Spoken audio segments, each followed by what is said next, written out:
buildings are literally being designed to self-heal like coral reefs, and cities around the world are transforming into urban jungles right now. Nature-positive architecture isn't just reducing environmental harm anymore.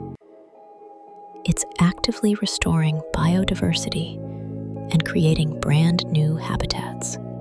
Chicago City Hall's green roof covers nearly 2,000 square meters with over 150 plant species, and temperatures in summer are almost 7 degrees cooler than surrounding rooftops.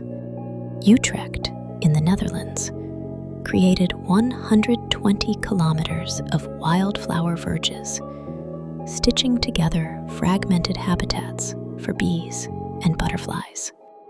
California's Wallace-Annenberg Wildlife Crossing will span 10 lanes of traffic when finished, reconnecting mountain lion populations fragmented by development.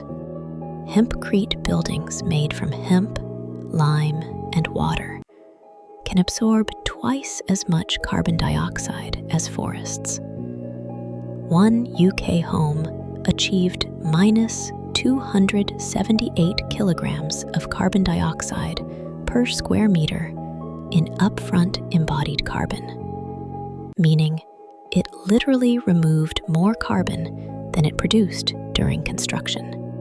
Milan's Bosco Verticale supports over 900 trees in its vertical forest towers, actively cooling buildings while attracting birds and insects.